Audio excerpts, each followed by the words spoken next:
Dude, I've been watching 57 minutes of absolute cinema. There is 1 minute left, and there has not been one moment of watching this to where I have felt like I've wasted my time. This anime, I'm just gonna say, guys, you 100% should watch Sentence to Be a Hero. I cannot believe what I just watched. Like, hands down, probably some of the best art and animation I've seen in a while. But it's not just that. It's not carried by art and animation. The character acting, the voice acting, the music, and everything has come together to truly make one of the best anime I could ever personally ask for. Like, just watch this scene. It is so crazy. Like, to give context, this character here, he's in a situation where everyone around him is dying. It's a life or death situation. And the episode heavily implies, until the very end, which confirms it, that he is going through PTSD. He has been dealing with a lot of death constantly around him. His squad's dying and everything. And this moment, you see that he does not want to make this commitment to this goddess that's aka like a weapon. And if he makes this pact, it's kind of like triggered some form of PTSD for him or something. And as he's begging the captain of this squad, of these holy knights, to take the pact and do it, nobody answers. All he gets is screams, wails in the background, people not knowing what to do. And as he realizes there's not much left he could do, he starts to experience PTSD from his previous experiences, remembering what happened.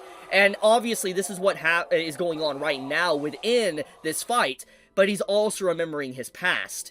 And the character acting here is just so insane. And this really is the biggest worry I had about the show, was that it was going to just be nothing but art and animation, and it was going to hard carry the story.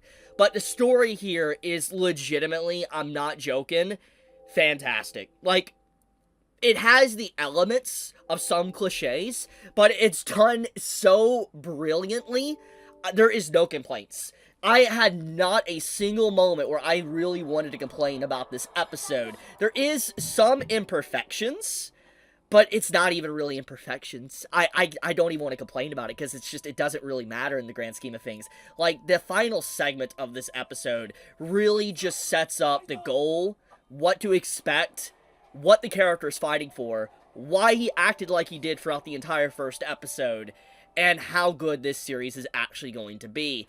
I feel like every decision that was made at the production stages of storyboarding this series was done intentionally to conclude this episode right here. Because imagine if you've watched this episode already, and if you haven't, please go watch it. It's fantastic, okay?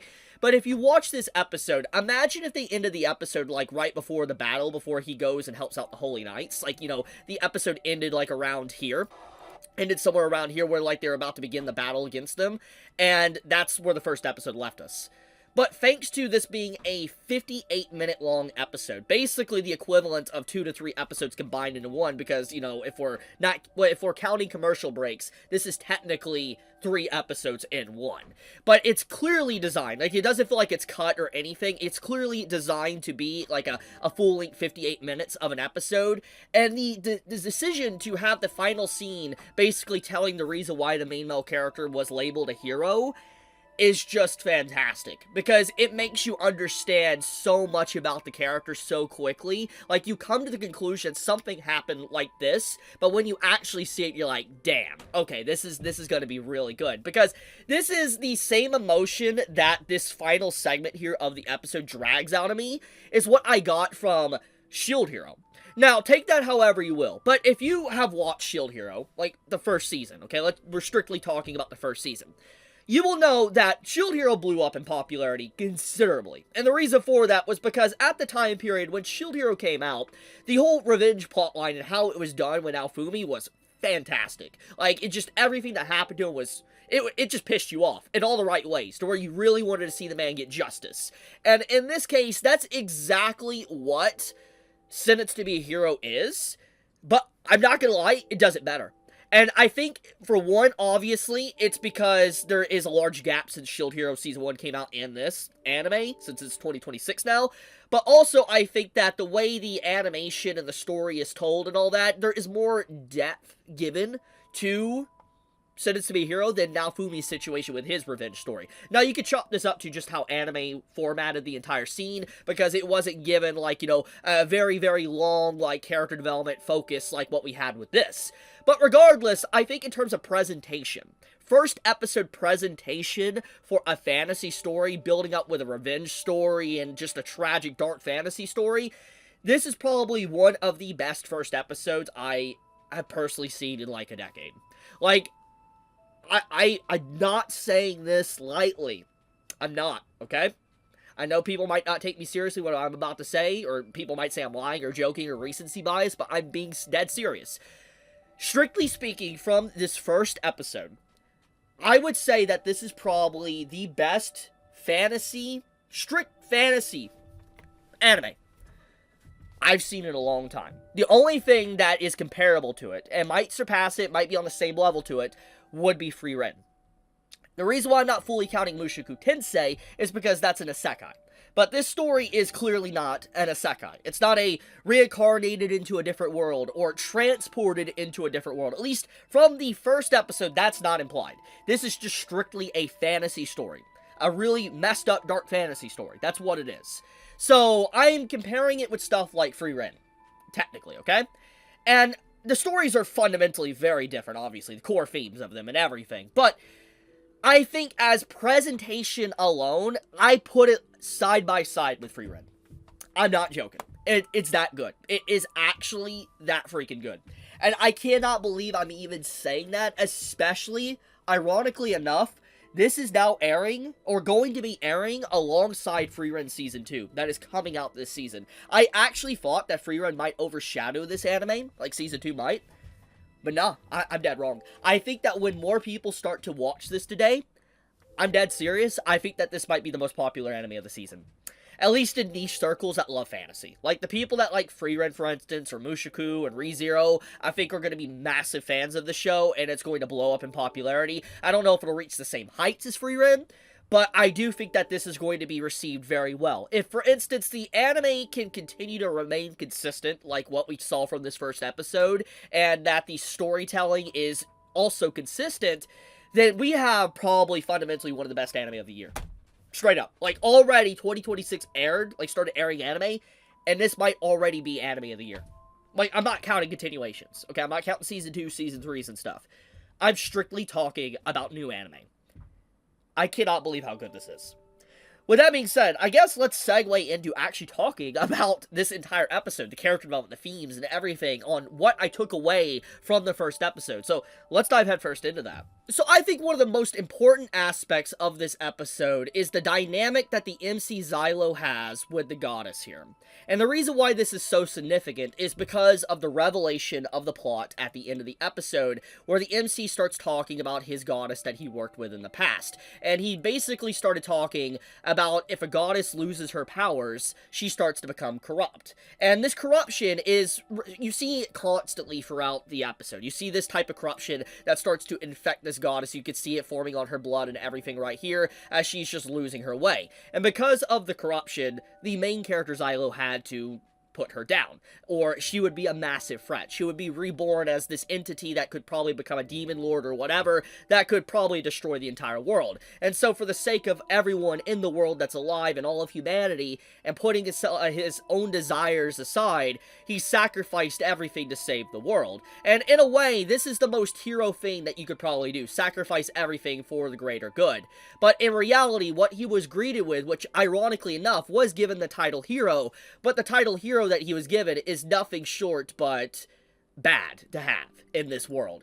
Given the title of hero is basically saying you are the worst criminal in existence. You're so vile, so disgusting, that your very presence, nobody should respect you or ever look at you in the same way. You are beneath everyone in society. That is what you are if you have the title hero bestowed upon you. And it's just so crazy that the concept of hero is flipped on its head. And you might think that might be generic or it's been used in other stories, but the way it's utilized here is just so perfect, the way it just comes off with the story writing and the art and animation music, because you're like, man, this man gave up everything, and then he's called hero, but it's not in a way that is a good thing, which is just tragic.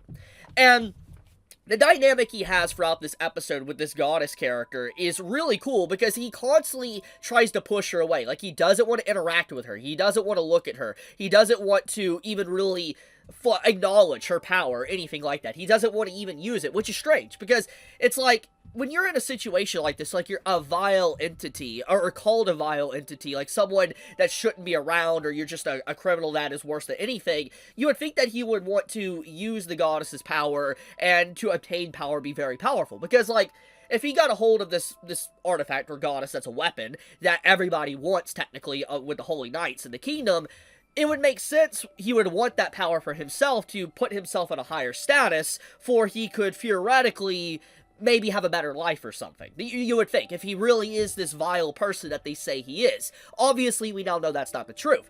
But throughout the episode, you're wondering, okay, what is he? What type of person really is he? Why is he trying to push her away? And then you get little hints and clues that he worked with a goddess in the past. And then it's revealed there is a pact. And then it starts to come full circle. You start to realize, like, okay, it's very obvious that his goddess, or the goddess he worked with, died. It's heavily implied before we get to the end, and it's probably why he doesn't really want to work with her, because obviously it reminds him of what happened, probably whatever went wrong, or maybe she was a setup, a betrayer, whatever. You know, maybe the reason why he doesn't want to work with a goddess or trust the goddess or anything is maybe she was evil or something. That's the type of emotions you get while watching the episode. You're like, maybe she betrayed him, and that's why he doesn't want nothing to do with this new goddess. Makes perfect sense. But obviously, it looks for deceiving. That was not necessarily the case. But throughout the episode, he truly is someone that acts... He acts like a criminal, but not a criminal. He just is doing his job. He's following orders. He's doing what a knight would theoretically do. Follow orders. Which is ironic with the reveal of the end of the episode. The reveal at the end was that the MC was just following orders. He was told to go to this battlefield to fight this demon like Blight, which, aka the demon Blight that can corrupt goddesses and everything, depending on all that. He was told to go to fight these demons and stuff with his platoon. And he was waiting for backup to arrive. Nobody arrived. And because of that, him and his goddess and his platoon had to keep fighting for an extended period of time, to the point to where everybody just started dying back to back. And eventually, his goddess as well died too, thanks to having to overexert her energy, her power. And the entire setup here was that he was set up to be put in this position, where he would actually fall from grace, nobody would believe him. We don't know necessarily fully why they did this, but judging by context clues we got at the end of the episode, it's because the MC was someone that didn't strictly always follow orders. He was someone that would listen, but he would also make decisions on his own as a commander, as a captain on the battlefield. He would make quick decisions to be able to save people, or get the job done, so to speak, to save more lives. He was a very selfless but also selfish person. He was a mix of both. And you could see that the people in the higher power did not like that. They did not like the fact that he was someone that didn't always follow orders, so they sought to get rid of him and even sacrifice a goddess if they had to, which makes me wonder what their actual intentions are, because the episode ends with finding out that a goddess could be corrupted. So what do they think would have happened? Did they know that he would actually kill the goddess? What if he wouldn't have? The world would have theoretically ended. Or did the people in power want that to happen? They wanted the goddess to be corrupted. Or are they already working for a demon king? See, you don't know. And I really like this aspect. There's a lot of mysteries to the story. It makes you wonder what's going to happen next and why certain characters made these decisions. But whatever the case may be, it was very obvious that the main character, Xylo, was too strong and too well recognized and renowned that the people in power did not like that. So they sought to ruin everything about his reputation, and they did just that. They ruined his reputation to the point where he's no longer looked as an equal in society. He's looked as a scumbag, so to speak. And that's kind of sad when you factor in what he sacrificed and how many people died to be able to save all of the world. Now, one thing though, besides all of that, the story and the fantasy elements, I think, is very powerful in this first episode. And there is a lot of visual storytelling of show, but don't tell. And I think that is a very important factor to this episode. Like, this scene right here, I think is a really good sequence that showcases the power of demon lords and their corruption. If you look closely, you can see just random creatures like frogs and stuff getting corrupted by this demon miasma, or blight, so to speak. Regular birds that are flying get corrupted instantly, just coming in contact with these spores or whatever. And you can just see that the power of this demon lord is pretty threatening, and that they can just endlessly add more and more entities to their forces as it continues to roam the land. It's dangerous, it's powerful, it's scary, and I love just the visual storytelling of that. It doesn't say that this is just a power of this specific demon lord, it's what demons can do, because we hear about this blight and everything. There's a lot of mystery here as well, but I like that because it adds this threat that the environment itself is getting corrupted just by the sheer presence of a demon lord. That's cool. That adds this threat, this entity of like, holy crap, like, yeah, no wonder that, you know, this is a massive issue for all of humanity, man. Yeah, it's a demon lord, final entity, final boss, makes sense, but it doesn't change the fact. Having this level of threat and seeing how dangerous it is really cool with the visual storytelling. But what's even more interesting is that this demon lord is declared as the 47th, which implies that there's been 46 demon lords before this one, and they've all been eradicated or died. And so it's clear that these demon lords continue to respawn or come back in some shape or form. We don't really know exactly. I have some educated guesses. I'm assuming it has something to do with goddesses or whatever. Maybe all these demon lords are goddesses. I could be wrong there, but that's a potential possibility. But the point doesn't change there. The point is that we get to see this demon lord actually eradicated in this episode, like straight up dies, like it's over. And I was pretty shocked. Like the first episode, we kill basically the final boss. But obviously demon lords keep appearing and they come back. So I'm going to take an educated guess. Every time a demon lord comes back, it's probably stronger to some degree, which is really cool, honestly. So there's this imminent threat, wonder of what's going on, the world building, the fantasy elements to the visual storytelling. Just so much stuff is working for the show to make it just fantastic. Like, I'm not lying. Like, guys, this is a really good show, especially when you throw in the fact that the animators of Mushoku Tensei Season 1 is working on this. I mean, you can see it. I mean, look, she looks like Rudy, okay? Like, you're not going to tell me when you take a look at her design, the way her design looks. She does look like a little bit of Eris and Rudy in terms of just the art depiction of her. I don't know. I'm a big fan of just the art style of the show, the music, everything. There's just some brilliant character acting with the movement. Like, look at that. That's just so crazy. I don't know, man. This is going to be very hard to beat for a first episode. I don't think a lot of anime from this season can beat this. Like, the only thing I think that could even come close to beating this would be, like, JJK, for instance, or Freerun. Because, holy crap, new anime really has a challenge to beat something like this. An hour-long first episode, start to finish, great contained story to really get you pumped for whatever happens next. Yeah, it just has everything, every element of just amazingness. Like, just... it's badass. That's what it is. So, I'll leave it at that. I might make another video talking more in depth on certain elements and the themes tomorrow for this, depending if you guys want that. But for now, I'll leave it at that. Go watch Sentenced to be a Hero. Great show. I love you guys. Be safe. Stay healthy. Chibi out.